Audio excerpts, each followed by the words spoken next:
Fatigue Warlock has received an insanely powerful tool from the mini set, but the question remains, are these new cards going to be enough in order to stop Warrior and Druid from taking over Hearthstone? I have some conflicting feelings when it comes to talking about the mini set right now, because I do believe there are a lot of really fun cards, but there are some cards that are completely overtuned and I feel like are for sure going to be nerfed in a couple of weeks. And I'm not someone who usually likes to call for nerfs this early, but Druid just feels especially egregious, but we're not going to spend too much time complaining about that. We're going to spend time talking about Fatigue Warlock, because I do believe this deck has a lot of potential, especially if you are a diamond player trying to grind up to legend, because this deck feels like it has a lot of game. And it used to be that we would just run Baritone Imp in place of the Soulfreeze, and that is the only change that has happened with this deck. Baritone Imp is a great way of being able to get your fatigue damage to build up in the early game, but if you don't play this card by turn 2, it kind of feels like it just misses its best turn, its best threshold.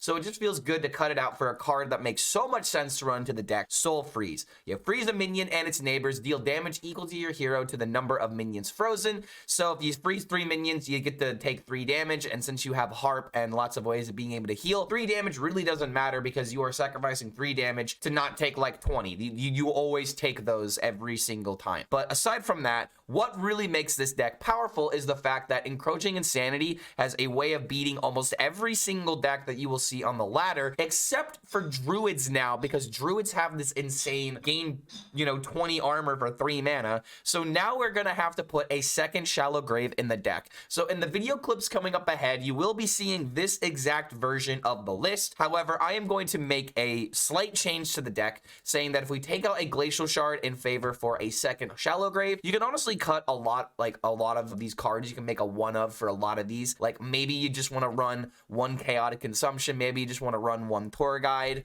I think the best card to cut is the Glacial Shard, since we do have the Soulfreeze. But the biggest thing about Glacial Shard is that you can freeze face with it. So against like Naga Demon Hunters, against like Warriors, for example, maybe even against some Druids every now and again, you sometimes want this card to freeze face, but I can understand why. I think cutting one of these is just the best card to cut, because you want the Tour Guide for card draw, you want this for removal. This is stall, and you have more stall added into the game. But Shallow Grave just feels very important, because there's another reason why a second one might be necessary, and that's because of fracking. So in the mulligan, you want to keep your Tour Guide, you want to keep Scourge Supplies, you can keep Popgar in a lot of matchups where if you're going up against a tempo board-based deck, I would actually recommend keeping Popgar in your mulligan, because this card is important to combo with Crescendo, and there are even some times when keeping Encroaching Insanity feels good, because if you play this card by turn 3, you are charging up your other fatigue cards, like your Crescendo can now deal 3, your Crazed Conductor now summons 3 3/3s, and it just feels like a really good way of being able to build up that fatigue, so that way you have bigger punishes later on. Maybe against like some board-based decks, you can afford to keep Defile, and that feels absolutely fine. But the biggest thing to keep in mind with this deck is you don't want to keep certain cards. You don't want to keep Harp in your mulligan, I would argue. You don't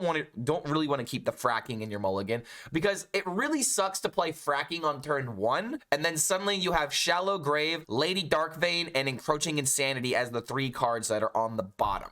It seems good in order to play this card on turn 1 in order to thin out your deck and maybe like find that Furnace Fuel at the bottom. But the biggest thing that really sucks about fracking is when you hit your Darkvein, because you have to pick the Darkvein, and if it's Darkvein, Shallow Grave, Encroaching Insanity, that is not really an option you really want to deal with. So I would recommend that drawing of the deck is a lot more important than trying to play cards like fracking and trying to play cards like Harp, because another reason I don't like keeping Harp in the mulligan is because this card can gain you a lot of stats afterwards, versus like if you play it on turn 1 and then tap, if you're at 30 life, you're not really gaining anything. You're just staying at 30 life. And there's also the situation where it's like, if you play Harp and then play a Encroaching Insanity, you're preventing 3 damage at the beginning, taking up 2 weapon durabilities. But then when the weapon is gone, you're already taking like 3-4 fatigue. You would rather have that Harp take over the bigger amounts of fatigue that you're going to be taking by yourself. So that way you can actually heal that back up and not take 5, 6, 7 fatigue damage. So how you use your Harp is very important. I would not recommend keeping this card in the mulligan. Again, the cards that you really want to keep are just going to be Tour Guide, Encroaching Insanity, Scourge Supplies, Popgar against most tempo decks, as well as potentially Defile if you really want to have that counter against, say, like a Paladin, for example.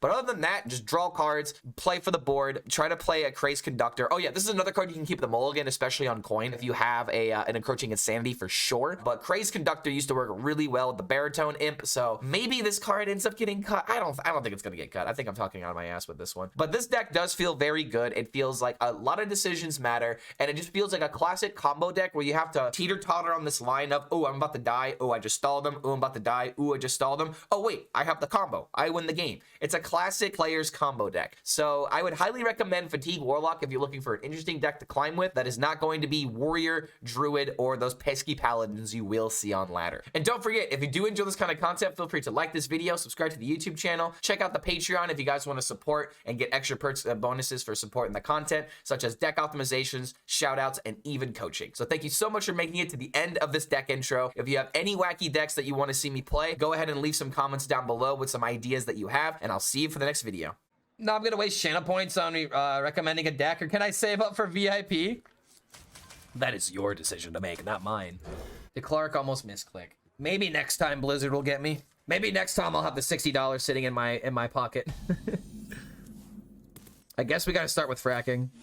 Hey, let's go. Get that crescendo. Kind of sucks to lose Scourge supplies, but I'm drawing 2 from the Furnace Fuel and also technically getting rid of cards in my deck. So that is effectively drawing. Okay, Encroaching Insanity. We're doing, this is going really well, dude. So what are the new cards in Warrior again? Oh my god, what if this is a Reno? Oh, this could be Reno. I got bonked in casual, so it can happen is what I'm hearing. All right, we'll just start building up the fatigue here. And I can actually play Harp into the other Insanity and just not play Defile for the rest of this game. So I think we're chilling. Warlock, baby, let's go. That's right, we got the power of Warlock, dude. We be Warlocking. This is actually going like very swimmingly right now. We're just building up the fatigue, making him take the damage. We've already got the Darkbane in hand. I need to draw some other minions though. I do technically have to worry about Dirty Rats, but our cards are already at 5 fatigue. This is kind of crazy.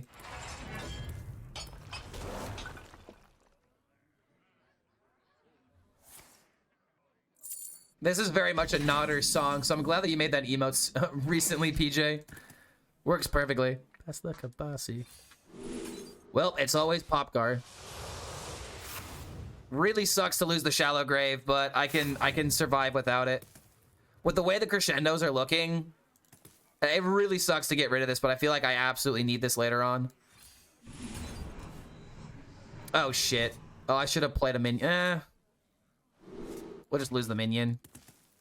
Losing the Shallow Grave really does suck, though. It really does suck, but I think I'll be fine with Popgar dealing damage as long as it connects to the face. I'm gonna do this so that way he can't play weapon and gain some armor here. As of right now, like, we're just winning on turn 8. Do you have this in a bigger size?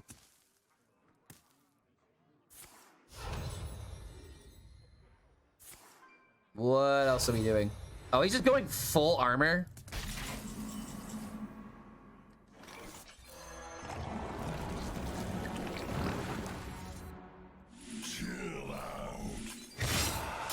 We're just going ham, dude. We're just getting all the damage that we can. First Kaleidosaur, taunt stealth, great combo. Just be grateful it didn't find Wind Fury. That's all I'm gonna say. Be grateful it did not get Wind Fury. Because if it was me, first thing it's gonna do is stealth Wind Fury. Is this deck a safe craft? If you know how to play it, then yes. But if you don't know how to play the deck, it might feel a little bit difficult to make work. Do this, try to find Glacial Shard.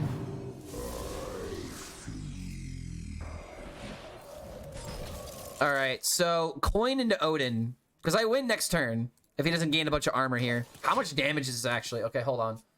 It's 5, 6, 7, 8. That's 28, I think. Oh my god. He actually played the brand. He played the 6 mana do nothing. He played the 6 mana do nothing, guys. I feel so bad. And I feel even worse. I feel even worse because I actually don't know if this kills. I might be miscounting the damage. Oh my god, it doesn't kill because I got rid of Shallow Grave. I'm gonna have to make use of Crescendo. Does this mean that I'm just gonna lose the title remnant? I'm actually gonna lose Arena Warrior after talking shit about this deck. Oh my god. I shouldn't have kept Popcar. I just should have kept the Shallow Grave. No, dude. Do you have any idea how funny it would have been if he just immediately died after playing the brand? That would have been hysterical to me.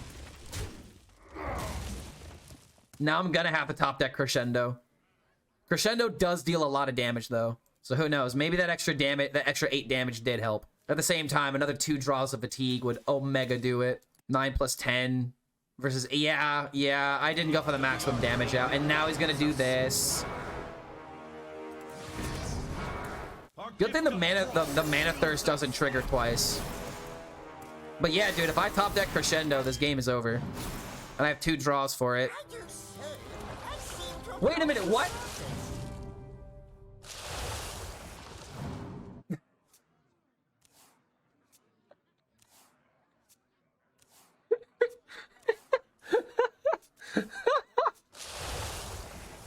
It's so clear now. It's so clear now, dude. Oh my god. I am my eyes are open. My eyes are open, dude, to the power of Reno Warrior. Yes. Reno Warrior, so good, dude.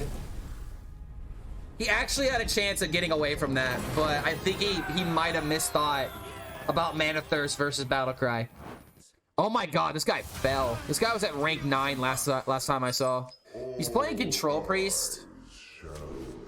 I don't know if I'm supposed to keep Popgar here. 2 months is a lot, yeah, but that's not the same as 2 years. It'd be different if like all those cards were in the same set and then they became oppressive for 2 years versus it only being like really good. But like again, like if it's the deck to play and no other deck, then yes, nerf it. But if it's just a powerful deck and it's beatable, then I don't think we need to kill it. Mini set worth buying or just craft what needed? It's always the mini set. You get the most bang for your buck.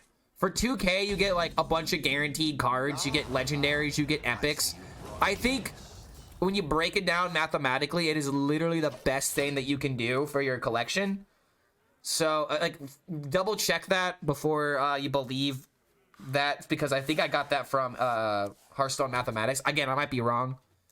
But I believe for all the value that you get, it is worth the gold. It's better just to buy it than craft it. If you craft it, then you don't have dust for the next expansion when you might need more cards. I need to get some other minions in my hand. If he plays Dirty Rat, like, I immediately lose the game. And that's very unfortunate to say it out loud, but it's the truth.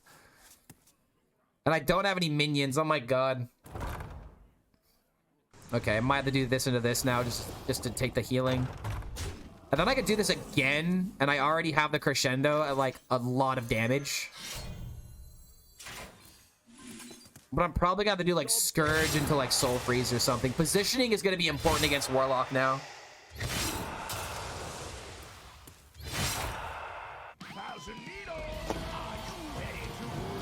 ETC, what the hell? So I have to assume Theatar. Find the other furnace.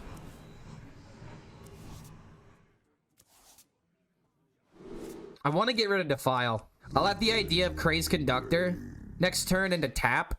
Try and find Popgar for the AoE turn. And then suddenly if I have Defile in my hand, like I just have the combo. At the same time, Defile can be used for the actual combo, and I do need minions. This is actually kind of a hard choice. You know what? No, it's get rid of the Conductor. The 3/3s really don't matter here. Because we're probably going to go for like this into this. I might need to get rid of a Virtuoso here, but at the same time, if it gets Theatard, I have to worry. Is the deck tracker tripping, or do you not have Soulfreezes? The deck tracker's not going to be updated yet. It does not have Soulfreezes. Baritone Imp is the card that's taking place of the Soulfreeze in the deck tracker. But yeah, the mini set is out. Real Money is a nice steal, only 15 euros. Yeah, again, it's the most bang for your buck, I think. For sure, it's the most bang for your buck. Oh, home of the bell tolls. Potentially could frack as well. No.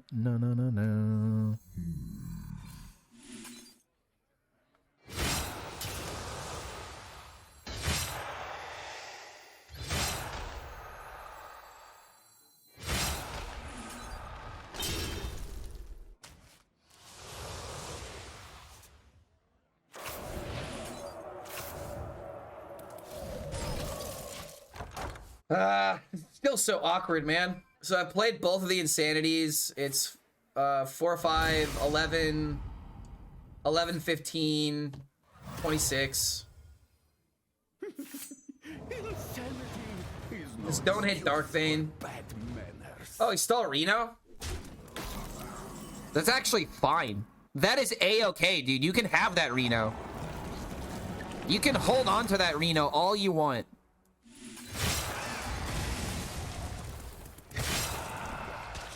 And now I just win going into the next turn.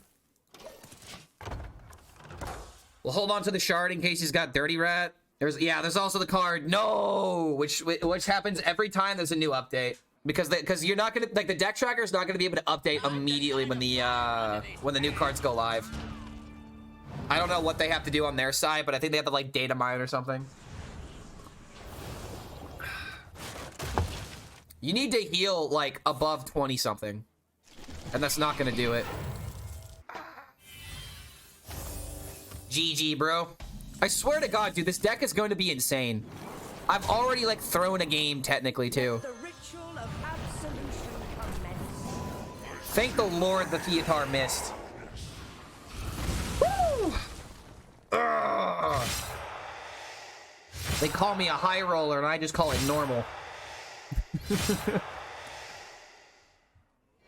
I'm telling you guys, this deck is going to be crazy, and if everyone and their mother is going to play Paladin, I think we actually might be favored against the Paladin Menace. This is what you call foresight. Alright? I knew this would happen. I literally knew it. And that guy is playing Renethal Control Priest. What new cards make this deck work? The new freeze card for Warlock. The new freeze card for Warlock is insanely good. CS Bronze 9. I mean, he actually did post something on Discord. Okay, yeah, he's not even in Legend yet. That's why the deck is working. I'm glad that you're having success with it, but I really doubt I'm gonna have the same success at this rank. Like, if I queued a Control Priest, for example, that game feels unwinnable. Boom, new card. That's the new card. Ain't it cool? Because Legend sucks? I mean, I'm not disagreeing with you. I definitely am not disagreeing with you. There are in some situations, being Legend's not the greatest thing if you're trying to enjoy the game. Questlock is already using it on Wild. Please end me. Oh, the one drop? Yep, Soulfreeze and Warlock. That does sound pretty freaking good. I'll get rid of the consumption. And now we've got encroaching into harp encroaching. We have double crescendo. We are just like chilling, dude.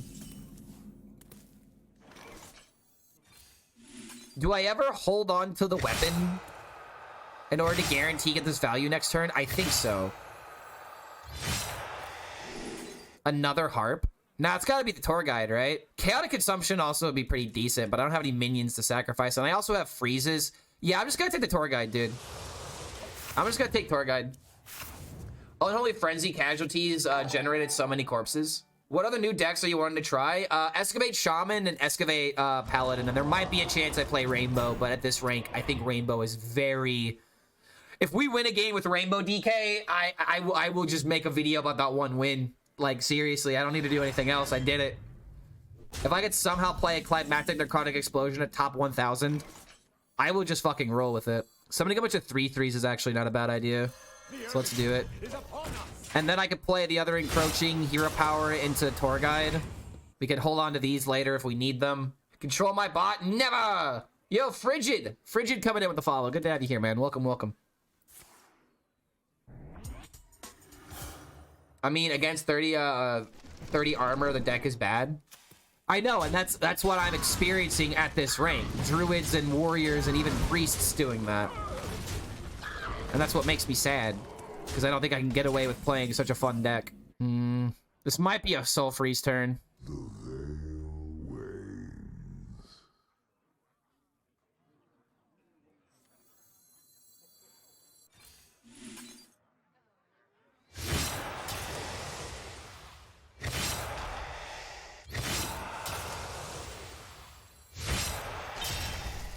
Here for the tour?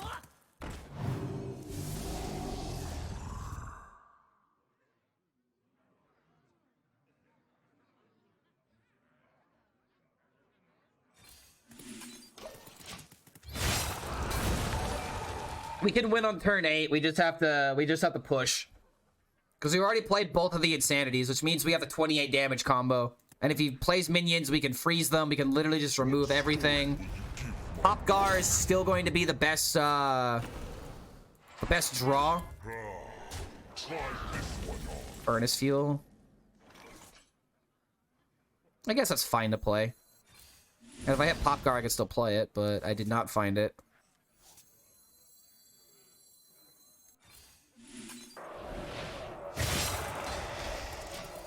Alright, I have faith. I'm not about to get hit for 8. There's no way I get hit for 8. I'm chilling. We are chilling. What, that for heavy plate? So it's another Reno Warrior. It's another person trying to make Reno Warrior work. I just hope Elemental Shaman, because somewhat playable. I got Signature Scar in day 1. I just want to use it. I have Signature Pip. And I'm very upset. I don't like Signature Pip. And we just win on turn 8 yet again. Let the ritual of absolution commence. Oh, it's just so easy. It's just so easy. I'm playing a new deck, but I'm also playing, like, a tier 1 deck, bro. And all these people that are playing around with these new cards and these new toys, like Reno Warrior and Paladins, they're just gonna get smacked. I actually think this is gonna be the best deck. I'm not even kidding.